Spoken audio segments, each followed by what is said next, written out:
வணக்கம் மகர ராசி நேர்களே. மனித நேயம், அன்பு, பாசம், பரிவு, நல்லதொரு அறிவாற்றல், நினைவாற்றல், ஆக்கப்பூர்வமான சிந்தனைகள் இவற்றிற்கெல்லாம் ஒரு உறைவிடம் மகர ராசி.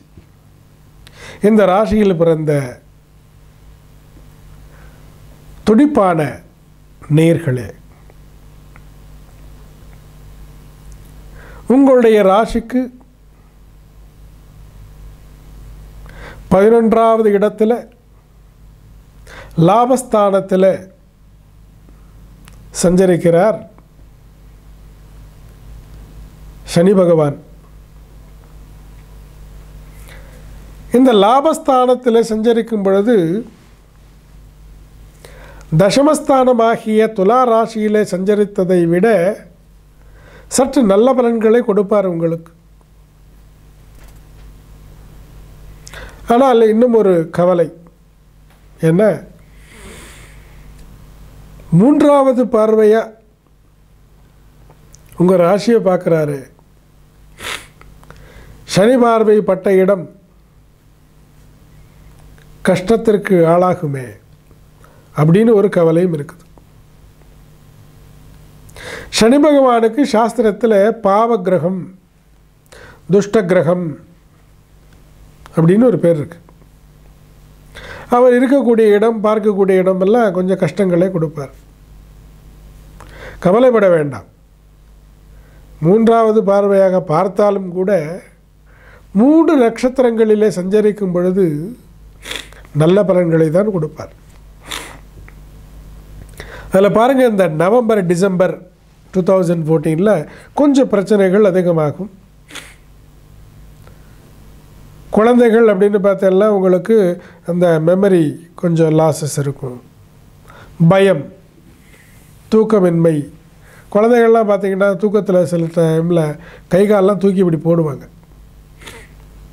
தூக்கத்திலே பயம், கெட்ட கெட்ட கனவெல்லாம் வரும். குழந்தைகளுக்கு போத்துக்கிறதுக்கு தலையணை இதெல்லாம் மஞ்சள் நிறத்தில் போடுங்க.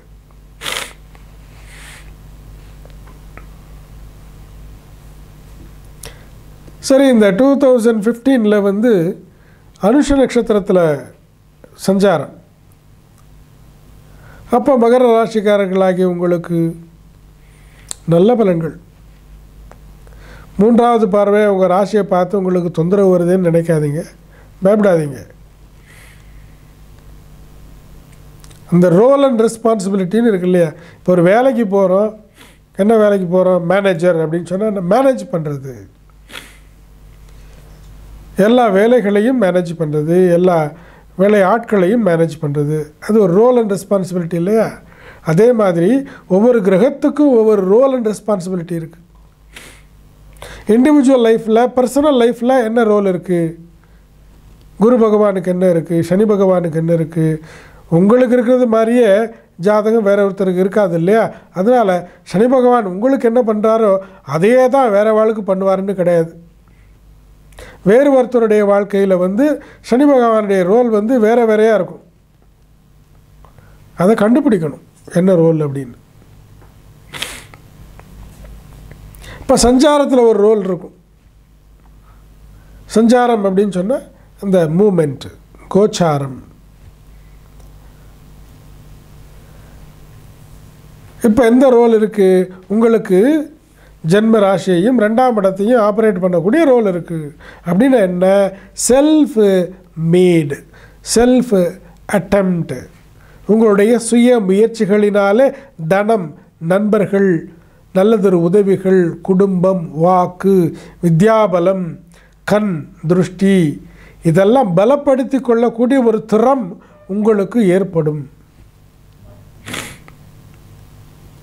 ரொம்ப கான்ஃபிடென்ஸ் இருக்கும். வேணால் பாருங்கள், உங்கள் கான்ஃபிடென்ஸ்னால் வேறவங்களுக்கும் கூட நீங்கள் நம்பிக்கையை ஊட்டுவீர்கள். நல்ல நண்பர்களை சம்பாதித்துக் கொள்வீர்கள். புதிய உறவுகள், புதிய நண்பர்களுடைய சேர்க்கை ஏற்படும். தனவரவு நல்லபடியாக இருக்கும். மாணவர்கள் அப்படின்னு சொல்லணும்னா, இந்த மாணவர்களுக்கு சில இடர்பாடுகளை ஏற்படுத்தும். படிப்பில் சற்று அதிகமாக எஃபர்ட்ஸ் போடணும். 200% எஃபர்ட் போட்டால் தான் 100% ரிசல்ட். அதில் கவனம். சரி, உத்தியோகம் பார்க்கக்கூடியவர்களுக்கு என்ன பலன்? இந்த 2015 பொறுத்த வரைக்கும் நல்ல பலன்கள் தான், தொந்தரவுகள் இல்லை. அந்த மார்ச் மாதத்துலேருந்து ஜூலை மாதம் முடிகிற வரைக்குமே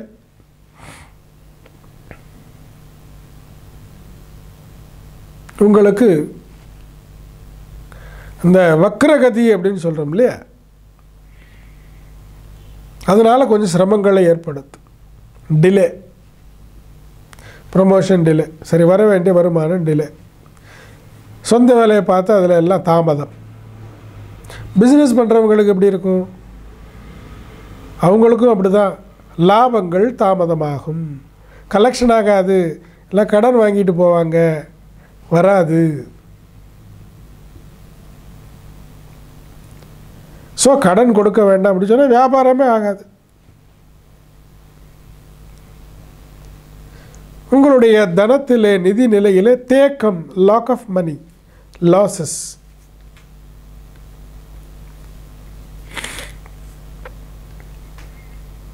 சனி பகவானுடைய சஞ்சாரம் ஆகஸ்ட் மாதம் 2015 டைரக்ட் மோஷன், நேர்கதியில் போகிறது.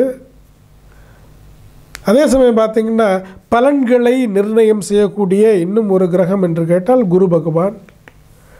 அவர் ஜூலை மாதம் அடுத்த வருஷம் 2015 மாறுகிறார். அப்போ மகர ராசிக்கு அஷ்டமஸ்தானத்தில் வருவார். அது அந்த அளவுக்கு சாதகமானது அல்ல.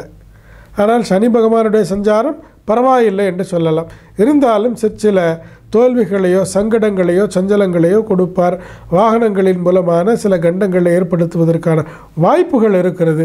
சரியான முன்னேற்பாடுகளுடன் வாகன பிரயாணங்களை எல்லாம் நீங்கள் செய்ய வேண்டும். உங்களுக்கு சாதகமான நண்பர்களுடன் பழக்கங்கள் ஏற்படுத்திக் கொள்ளுங்கள். தெய்வ ஒரு ஆசீர்வாதங்களை பெற வேண்டும். 2016 வருஷத்தில் கேட்டை நட்சத்திரத்தில் ஃபுல்லாக அந்த சஞ்சாரம் இருக்கும். அதிசாரமாக அந்த மூல நட்சத்திரத்துக்கும் போயிட்டு திரும்ப வருவார். இருந்தாலும் கேட்டை நட்சத்திரத்தில் சஞ்சாரம் செய்யும் பொழுது உங்களுக்கு நல்ல பலன்கள் கிடைக்கும். பிரச்சனைகள் எல்லாம் வந்தால் கூட அதில் தப்பிச்சு கொள்றதுக்கு ஒரு வழியோடு அந்த பிரச்சனைகள் வரும். ரிஸ்க் எடுக்கலாம் நீங்கள், ஆனால் அதுக்கு ஒரு வழியை கண்டுபிடித்து இந்த ரிஸ்க் இப்படி வந்துச்சுன்னா நம்ம எப்படி அதிலேருந்து தப்பிச்சுக்கலாம் அப்படின்னு ஒரு வழியை கண்டுபிடித்து பிறகு நீங்கள் ரிஸ்க் எடுங்க. பிறருக்கு உதவி செய்ய போய் நீங்கள் மாட்டிக்கொள்ளாதீர்கள். ஒரு வேலையை பார்க்குறதுக்கு ஒரு நண்பரை பார்க்க போகிறீங்க, ஏதோ ஒரு உங்களுடைய வேலையாக. அவர் என்ன பண்ணுவார், உங்களை வாங்க இப்படியே இங்கே போயிட்டு வந்துடலாம் அப்படின்னு வேறு இடத்துக்கு அழைச்சிட்டு போயிடுவார். ஸோ உங்கள் வேலை ஆகாது. அது மாதிரியான உங்களுடைய அன்ஷெட்யூல்டு ப்ரோக்ராம்ஸ் கொஞ்சம் நிறையா வந்துடும். ஸோ அந்த அன்ஷெட்யூல்டு ப்ரோக்ராம்ஸ் எல்லாம் கொஞ்சம் அவாய்ட் பண்ணணும். உங்கள் வேலை கெட்டு போயிடும்.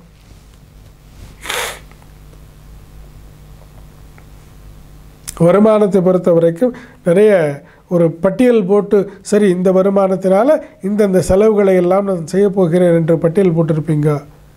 அதுக்காக கொஞ்சம் பணத்தை சேர்த்து வச்சுருப்பீங்க. ஏதோ ஒரு எதிர்பாராத ஒரு செலவு இந்த சேமிப்பையோ வேறு எதுக்கோ வச்சுருந்த பணத்தையோ எடுத்துகிட்டு போயிடும். ஸோ உங்களுடைய பிளான் பிரகாரம் பண்ண முடியாது. ப்ராப்பர்ட்டியிலெல்லாம் இன்வெஸ்ட் பண்ணுறப்ப கவனமாக இருங்க. பூமியில் இன்வெஸ்ட் பண்ணுறப்ப இன்னும் கவனமாக இருக்கணும். அதனால் பிரச்சனைகள் சந்திக்க நேரிடும். உறவுகளில், கணவன் மனைவி உறவுகளில் சிறு சிறு கஷ்டங்கள், மனஸ்தாபங்கள் எல்லாம் அடிக்கடி ஏற்படும். கொஞ்சம் அப்படியே வெக்ஸ் ஆகிடுவீங்க. என்ன இது எப்போ பார்த்தாலும் இதே பிரச்சனையா அப்படின்னு நினைக்க வேண்டி வரும். பிறகு சமுதாயம் ரீதியான சில தொந்தரவுகள். யாருக்கும் ஏதோ பிரச்சனை, நீங்கள் போயிட்டு ஏதோ உதவி செய்யலான்னு போயிட்டு அந்த பிரச்சனை உங்களுக்கு வரும். அதுலேயும் கவனமாக இருக்கணும். சரி சரி இதுக்கு என்ன பரிகாரம்? 2017 வருஷம் அக்டோபர் மாதம் 25ஆம் தேதி வரைக்கும் இந்த நல்ல பலன்கள் எல்லாம், இந்த மாதிரி பலன்கள் எல்லாம் மாறி மாறி உங்களுக்கு வரும். 2017 வந்து பெட்டர் உங்களுக்கு.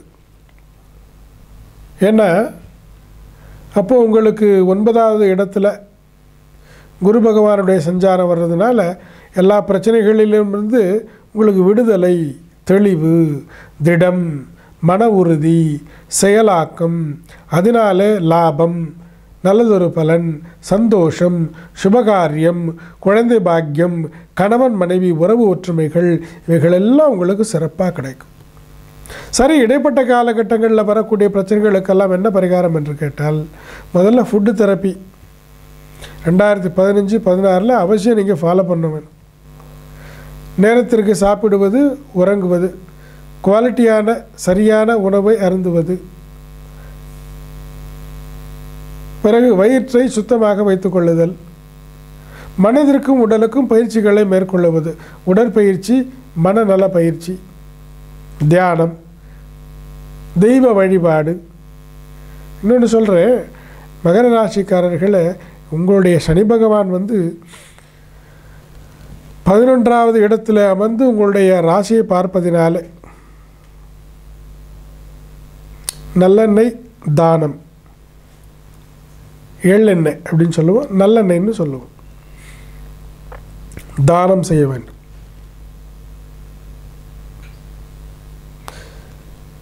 நல்லெண்ணெய் தேய்த்து குளிக்க வேண்டும், எண்ணெய் ஸ்நானம் செய்ய வேண்டும். பெரிய பரிகாரம்ங்க இது. அந்த எள் இருக்கிறது சனி பகவானுடைய துஷ்ட கதிர்களையெல்லாம் விலக்கக்கூடிய ஒரு அம்சம் இருக்கிறது அதுக்கு. அதிலிருந்து எடுக்கக்கூடிய எண்ணெய், எள்ளை வந்து அப்படியே மூட்டையாக கட்டி நல்லெண்ணெயில் நினச்சி அதை வந்து அந்த மூட்டையே வந்து திரி மாதிரி பண்ணி சனி பகவானுக்கு தீபம் போடுவோம். எள் தீபம்னு சொல்லுவோம், தெல்ல தீபம். நல்லெண்ணெயில் வீட்டில் விளக்கேற்றுவோம். இதெல்லாம் சனி பகவானுக்கு பரிகாரங்களாக பண்ணுறோம். ஏன்னு கேட்டிங்கன்னா, அந்த துஷ்ட கதிர்கள், அந்த ரேடியேஷன்ஸ், அதெல்லாம் இந்த நல்லெண்ணெயினால் விலகும் அப்படின்னு சொல்லுவோம். இது சாதாரணமாக பண்ணக்கூடியது எல்லாரும். இந்த தீபம் அப்படின்னு சொல்லக்கூடிய விஷயமே எலக்ட்ரான் அப்படின்னு சொல்லக்கூடிய சக்தியை நம்மக்கிட்ட ப்ரொடியூஸ் பண்ணும். அதுக்கு சூரியன் இருக்கணும். சூரியன்லேருந்து சூரிய கதிர்கள் நமக்கு அந்த பலன்கள் எல்லாம் கொடுக்கும். மங்களாரத்தி, அந்த மங்களஹாரத்தி பண்ணுறோமே, அதை வந்து தொட்டு கண்களிலே ஒற்றிக்கொள்வதும் தலையிலே ஒற்றிக்கொள்வதும் அதனுடைய அந்த ஃபிலாசபி தான், டெக்னிக். தீபம் வீட்டில் ஏற்றுவது, தவறாமல் தீபத்தை வீட்டில் ஏற்ற வேண்டும். நல்லெண்ணெயில், பியூர் நல்லெண்ணெயில் ஏற்றுங்க, அது சரியான பரிகாரமாகும். ஏன்னா சனீஸ்வர சாந்தி தீப தைலம்னே கிடைக்குது. அதில் பலவிதமான மூலிகைகளும் சேர்ந்திருக்கிறது. சனி பகவானுடைய கதிர்களை எல்லாம் மாற்றுவதற்கான மூலிகைகள், தெய்வீக மூலிகைகள் எல்லாம் சில எண்ணெய்களுடைய சேர்க்கையும் இருக்கிறதுனால அதையும் நீங்கள் அந்த தீபத்தை ஏற்றினால் சிறப்பான பரிகாரம். கலர் தெரப்பி கொடுக்குறேன் உங்களுக்கு. வெண்மை நிறம் மிகவும் பொருத்தமான நிறம். இதை வந்து நீங்கள் ட்ரெஸ்ஸாக, white dresses, yellow colour dresses, பச்சை நிறம் ஆடைகளில், இந்த கலர்லாம் நீங்கள் என்ன பண்ணலாம், இந்த படுக்கையில் பெட் ஸ்ப்ரெட்டு, அப்புறம் போர்வை, தலையணையுடைய உரை, இதெல்லாம் இந்த கலரில் யூஸ் பண்ணிங்கன்னா தூங்குறச்ச அந்த கலர் எனர்ஜி வந்து ரொம்ப நல்லா ஒர்க் பண்ணுங்க. இதெல்லாம் உங்களுக்கு சிறப்பான பரிகாரங்களாகும். சுபிக்ஷமாகட்டும். நன்றி.